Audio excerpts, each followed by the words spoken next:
شکریہ ادا کرنا ضروری ہے کہ جنہوں نے ہمیں یہ موقع بخشا، کیونکہ یہ موضوعات ایسے ہیں کہ جن پہ بحث اور مذاکرہ بہت ضروری ہے۔ عصر حاضر میں ایسے موضوعات پہ بحث کرنا اور پروگرام کروانا اور زیادہ ضروری ہے۔ دراصل قبائلی نظام جو ہے یہ فخر و مباحات، بلکہ فخر اور تکبر جو ہے یہ تمام برائیوں کی جڑ ہے۔ تکبر سے ہی سارے جو گناہ ہے وہ سرزد ہوتے ہیں۔ نبی کریم صلی اللہ علیہ وسلم نے جو سب سے بڑا تحفہ اللہ تعالیٰ کی بارگاہ میں شب معراج کو پیش کیا وہ عاجزی اور انکساری تھا۔ بہرحال عرب کا معاشرہ ایسا معاشرہ تھا کہ جو تھوڑی سی بات پہ بھی جنگوں پہ اتر آتا تھا، جو اپنی ذات اور قبیلے پہ تھوڑی سی بات بھی آ جاتی تھی وہ اس کے لیے دہائیوں جنگیں لڑنے کے لیے تیار ہو جاتا تھا۔ جس طرح کہ حب الداحس والغبراء مشہور جنگ ہے، یہ گھوڑوں کے نام ہے، یعنی داحس والے کہتے تھے ہم نے پہلے پانی پلوانا ہے گھوڑے کو، غبراء والے کہتے تھے ہم نے پلوانا ہے۔ اتنی سی بات پہ جنگ چھڑی اور غالباً 100 سال تک یہ جنگ جاری رہی۔ اسی طرح حرب بسوس ایک جنگ تھی، 50 سال تک رہی۔ چھوٹی چھوٹی بات پہ اتنی زیادہ لڑائیاں ہونی اور خاندان کے خاندان اور کچھ بچے یا نہ بچے لڑائی کے لیے قبیلے کی غیرت کے نام پہ جانے دینے کے لیے تیار ہو جاتے تھے۔ نبی کریم صلی اللہ علیہ وسلم تشریف لائے تو آپ کی ہستی ایسی عظیم ہستی ہے کہ جس نے عرب کے سارے رویے بدل دیے۔ نہ صرف بدلے بلکہ وہ جو اگریشن ان کے قبائل کے اندر قبائل کی غیرت کے نام پہ تھی وہ اسلام میں آ کے اتنی زیادہ مہذب بن گئے۔ بلکہ آپ صلی اللہ علیہ وسلم نے اسلام کا رشتہ اتنا عظیم اور گہرا رشتہ دیا کہ جو قبائل پہلے گھوڑوں کی خاطر کئی سال لڑتے تھے، وہ جب مسلمان ہوئے ان میں سے کچھ لوگ تو اسلام کی خاطر جانیں پیش کرنے کے لیے تیار ہو گئے۔ اور وہ جو ایک امتیاز تھا قبائل کا کہ یہ فلاں قبیلہ ہے، یہ فلاں ہے، یہ فلاں ہے، یہ فلاں کا اتحادی ہے، یہ فلاں کا حریف ہے، تو یہ سارے کے سارے پیمانے الٹ ہو گئے۔ غزوہ بدر میں بڑے بڑے نظارے دکھائے جس میں ولید بن عتبہ بن ربیعہ، شیبہ بن ربیعہ یہ سپہ سالار تھے، لیکن جو عتبہ کا بیٹا تھا ولید وہ مسلمان ہو چکا، باپ بیٹا آمنے سامنے آ گئے۔ حضرت ابوبکر صدیق رضی اللہ تعالیٰ عنہ کو ان کے بیٹے حضرت عبد الرحمن نے کہا کہ ابا جی آپ غزوہ بدر میں کئی دفعہ میری تلوار کے نیچے آئے ہیں لیکن میں نے باپ سمجھ کے چھوڑ دیا ہے۔ حضرت ابوبکر صدیق رضی اللہ تعالیٰ عنہ نے فرمایا کہ بیٹا اگر تو ایک دفعہ بھی میری تلوار کے نیچے آ جاتا تو بیٹا سمجھ کے کبھی ذہن نہ کرتا۔ یعنی وہ سارے پیمانے بدل گئے ہیں اور اسلام کا رشتہ اتنا قوی اور مضبوط ہو گیا کہ جس میں آ کے یہ سارے جو امتیازات تھے قبائل کے وہ سارے ختم ہو گئے، صرف ایک امتیاز رہا اسلام کا۔ تو وہ جو جنگیں لڑنے والے تھے انہیں اسلام کے سوا کچھ نظر نہیں آتا تھا، خونی رشتہ دار بھی نظر نہیں آتے تھے، بلکہ کچھ روایات میں یہ بھی ہے کہ حضرت علی رضی اللہ تعالیٰ عنہ کے مقابلے میں ان کے بڑے بھائی تھے طالب، جن کی نسبت سے حضرت ابو طالب کی بنیاد ہے۔ تو کئی ایسے نظارے ہیں کہ جن میں باپ بیٹا سامنے ہے، بھائی بھائی کے سامنے ہے، بیٹا باپ کے سامنے ہے، لیکن اسلام نے اپنی طاقت دکھا دی کہ جو لوگ قبیلے کی امتیاز کی خاطر لڑتے تھے وہ اسلام کی خاطر یکجان ہو کے لڑ رہے۔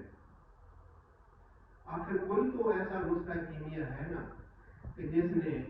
عرب کے غزووں کو اگرچہ جنگجو تھے ان کے اپنے نظریات تھے۔ ڈاکٹر صاحب پہلے فرما رہے تھے، ڈاکٹر فیصل حجاز صاحب، کہ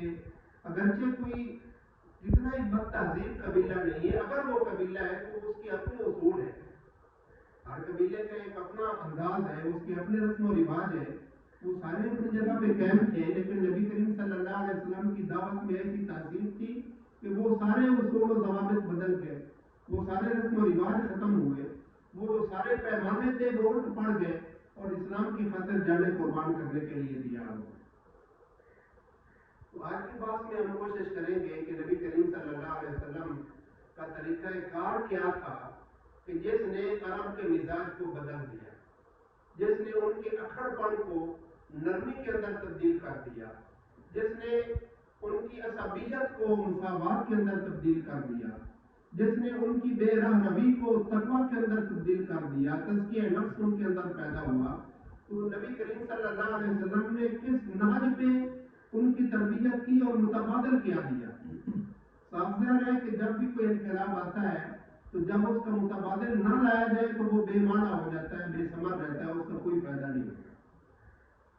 تو نبی کریم صلی اللہ علیہ وسلم نے اس اکھڑ مزاج قبائل کو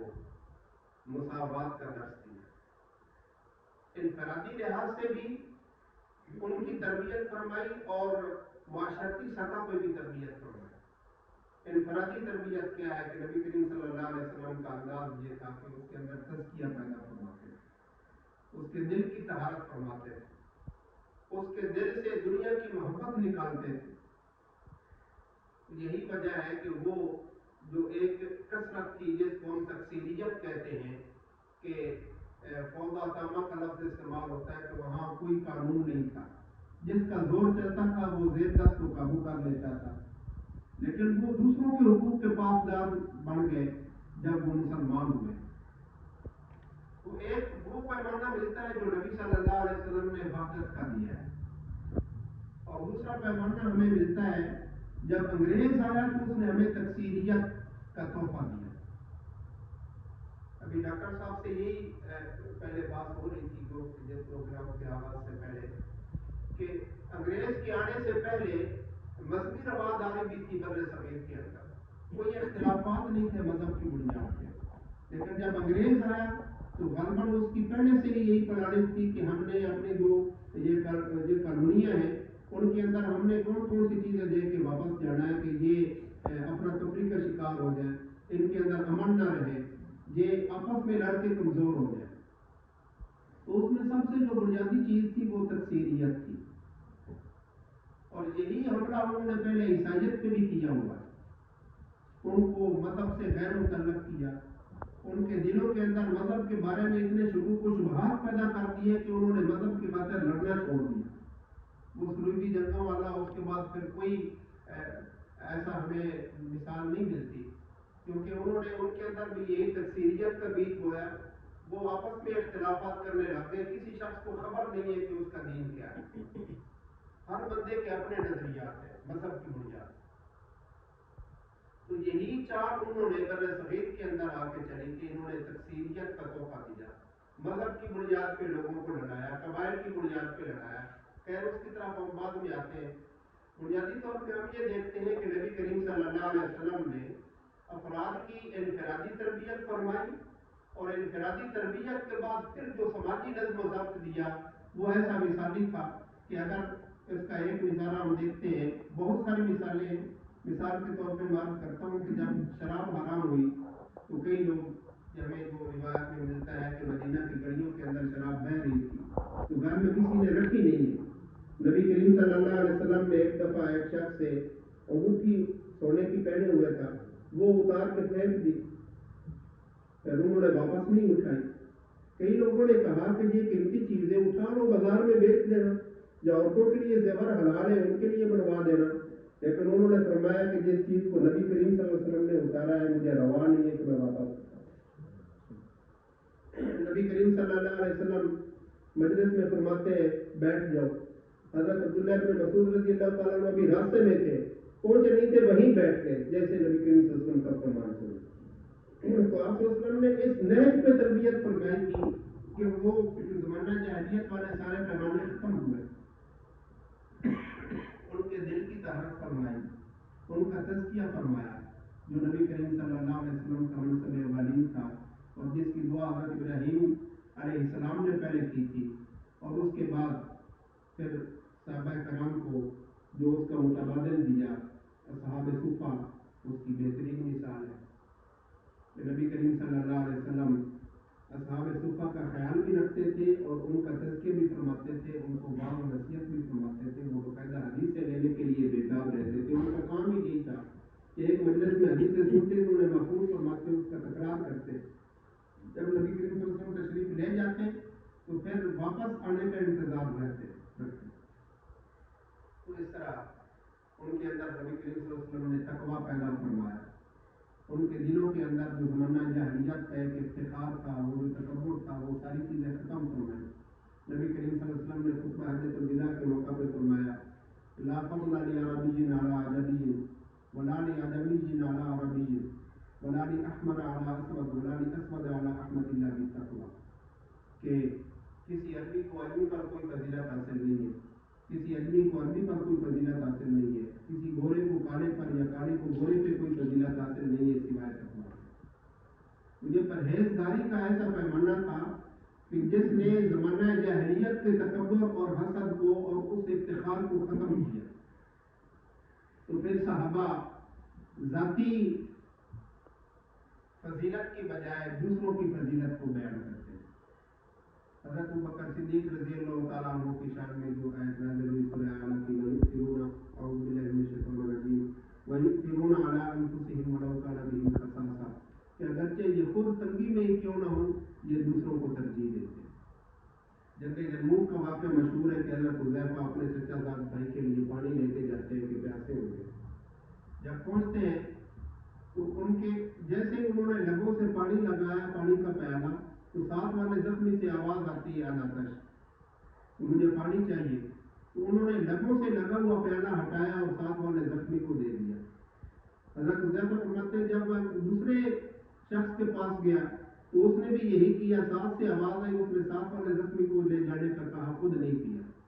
جب نامے زخمی کے پاس پہنچے تو وہ شہید ہو چکا ہے۔ اسی طرح واپس 8ویں زخمی کے پاس پہنچے، وہ بھی شہید ہو چکا ہے۔ پہنچتے پہنچتے جب اپنے چچا زاد بھائی کے پاس پہنچے تو وہ بھی شہید ہو چکا تھا۔ 9 کے 9 مجاہدین شہید ہو گئے، دوسروں کے لیے وہ پانی کا پیالہ پیش کرتے رہے۔ تو اسلام نے پھر وہ معیار دیا کہ جس کی خاطر لوگ اپنا خیال رکھنا بھول جاتے تھے، دوسروں کا خیال پہلے رکھتے تھے۔ اسی طرح مدینہ میں جب کوئی مہمان آتا تھا تو ہر ایک کی خواہش ہوتی تھی کہ اس کی مہمان نوازی میں کروں۔ جس کے پاس کچھ نہیں ہوتا تھا وہ اپنے کھانے کو کچھ نہیں رکھتا تھا، مہمان کو دے دیتا تھا۔ اہل بیت کو بھی وہی درس ملا، وہیں سے بھی ہمیں اس طرح کی کئی مثالیں ملتی ہیں کہ گھر کو کچھ نہیں ہوتا تھا، اگر کوئی مانگنے کے لیے آ جاتا تو پھر سب کچھ اسے دے دیا جاتا۔ بہرحال نبی کریم صلی اللہ علیہ وسلم نے تزکیہ نفس فرمایا، ان کے اندر تقویٰ پیدا فرمایا، ان کے اندر خوف خدا پیدا کیا۔ تو یہی وہ چیزیں تھیں کہ جن کی وجہ سے وہ لوگ جو ایک دوسرے سے لڑتے تھے وہ ایک دوسرے کا خیال رکھنے والے بن گئے، جو ایک دوسرے کے خون کے پیاسے تھے وہ ایک دوسرے کی مدد کرنے والے بن گئے، ایک دوسرے کا سہارا بننے والے بن گئے۔ اور یہی باتیں نبی کریم صلی اللہ علیہ وسلم کی سرشت مبارک کے اندر شامل تھی۔ یہ آپ کی فطرت کا حصہ تھا۔ جب آپ صلی اللہ علیہ وسلم پہ پہلی وحی نازل ہوئی تو حضرت خدیجہ رضی اللہ تعالیٰ عنہ کے الفاظ کمال کے الفاظ ہیں، پورے دین کا خلاصہ ہے جو انہوں نے بیان کیا۔ نبی کریم صلی اللہ علیہ وسلم نے جب فرمایا کہ مجھ پہ وحی نازل ہوئی ہے تو حضرت جب آپ صلی اللہ علیہ وسلم پہ کبھی تاری تھی، بخار تھا، پسینہ تھا، تو حضرت خدیجہ الکبریٰ رضی اللہ تعالیٰ عنہ نے فرمایا کہ یقیناً آپ کے لیے یہ خیر کا پیغام ہوگا کہ جو بندہ لوگوں کی خدمت کرتا ہے، بیواؤں کا سہارا بنتا ہے، بے سہاروں کا آسرا بنتا ہے، جو لوگوں کی خدمت کے لیے ان کا جو وزن ہے، بوجھ ہے، وہ اپنے کندھوں پہ اٹھاتا ہے، ایسے شخص کو اللہ تعالیٰ تنہا نہیں چھوڑتا۔ اور یہی دین اسلام کا نچوڑ ہے کہ نبی کریم صلی اللہ علیہ وسلم نے ان کی روایات کو ختم کر کے جو ایک دوسرے کا سہارا بننے کا درس دیا، تقویٰ، پرہیزگاری، مساوات کا درس دیا۔ اور اس کے بعد جو دوسرا اس کا پہلو ہے وہ ہے معاشرتی سطح پہ تبدیلیاں۔ وقت بہت کم ہے، بس 2-4 چیزیں عرض کرتا ہوں کہ نبی کریم صلی اللہ علیہ وسلم نے ان میں مساوات کا درس دیا۔ اپنے لیے کیونکہ امتیاز نہیں رکھا، اپنے بیٹھنے کے لیے الگ مقام نہیں رکھا، تو یہی بات صحابہ کرام کے اندر بھی بدرجہ عظم تھا۔ حضرت ابو عبیدہ بن جراح فاتح شام فرماتے ہیں کہ میں اگرچہ قریشی ہوں لیکن اگر تمہیں کوئی حبشی بھی مجھ سے تقویٰ میں بہتر نظر آئے تو میں ہمیشہ یہی خواہش رکھوں گا کہ اس جیسا بنوں. حضرت بلال حبشی نے جب اسلام قبول کیا تو وہ جو غلام تھے اس کو حضرت عمر فاروق رضی اللہ تعالیٰ عنہ جیسی ہستیاں سیدنا بلال کہہ کے پکارتی. تو یہ وہ پیمانے تھے کہ جو نبی کریم صلی اللہ علیہ وسلم نے جاہلیت کے معاشرے کو دیے، اور نبی کریم صلی اللہ علیہ وسلم نے ان کی تربیت فرمانے کے بعد تبھی تو اللہ تعالیٰ نے فرمایا نا کہ وَلَوْ كُنْتَ فَظًّا غَلِيظَ الْقَلْبِ لَانفَضُّوا مِنْ حَوْلِكَ، کہ آپ صلی اللہ علیہ وسلم کا انداز تربیت ایسا تھا، آپ وسلم کی اپنی ذات بابرکات ایسی تھی کہ جس کی برکت سے اور خزرج